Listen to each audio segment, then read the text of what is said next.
नमस्कार मित्रों, मैं अरुण मिश्रा फिर से एक बार आपके समक्ष।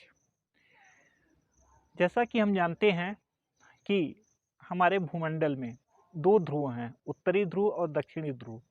इन दोनों ध्रुवों पर हमेशा बर्फ़ जमी रहती है। बर्फ़ जमी रहने के कारण वहाँ का मौसम बहुत ही शीतल रहता है और वहाँ पर जीवन व्यतीत कर पाना बहुत मुश्किल होता है।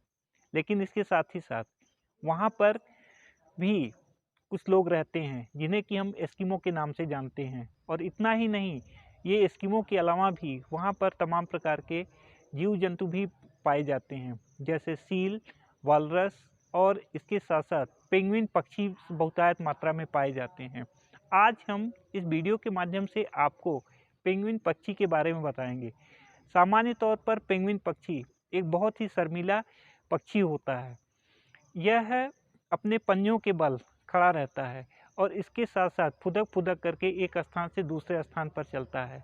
वहाँ चारों तरफ जहाँ पर भी आपकी नज़र जाएगी, चारों तरफ आपको केवल बर्फ़ ही बर्फ़ दिखाई देगी। लेकिन इसके साथ ही साथ अब आप इसी से अंदाज़ा लगा सकते हैं कि बर्फ़ में रहना और अपना जीवन बचा पाना कितना कठिन होगा। लेकिन ये सभी पेंगुइन पक्षी आपस में इनमें इतना अच्छा तालमेल रहता है कि वे हमेशा समूह में ही रहते हैं। जब भी कोई पक्षी या कोई पेंगुइन अगर समूह से अलग हो जाता है तो समूह के सभी सदस्य मिलकर के उसकी खोज करते हैं। ठंडक से बचने के लिए सभी पेंगुइन पक्षी आपस में एक जगह इकट्ठा होकर के रहते हैं। इससे फ़ायदा यह होता है कि उनके शरीर की जो गर्मी होती है यह दूसरे अन्य पक्षियों को मिलती रहती है और सभी अपने जीवन को बचा लेते हैं। अब यहाँ सवाल यह उठता है कि आखिर जो किनारे पर पक्षी है उसको गर्मी कैसे मिलेगी।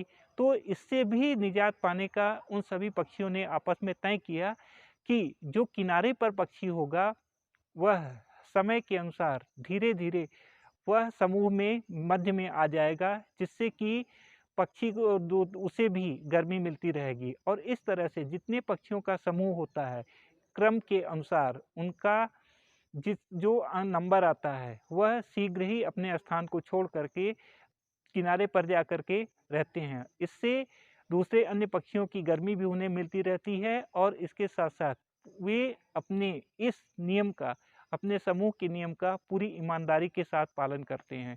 उसमें किसी प्रकार की कोई राजनीति नहीं होती और न ही किसी प्रकार का अन्य कोई छल कपट होता है। जिसका जब नंबर आता है वह बिना किसी शोर मचाए, बिना किसी अपना लाभ हानि देखे फिर से जाकर के किनारे पर इकट्ठा हो जाता है और कुछ समय तक वहाँ रहता है और इसके बाद फिर से वह अपने पक्षियों के समूह में आकर के बीच में आ जाता है। और इस तरह से सभी पक्षी आपस में क्रमानुसार घेरे के अंतिम छोर पर पहुँचते हैं और शीघ्र ही वह फिर से समय के बाद बीच में आ जाते हैं और उनको समूह के सभी पक्षियों की गर्मी मिलती रहती है और इस तरह से 12 महीने वे अपने प्राण रक्षा को कर लेते हैं।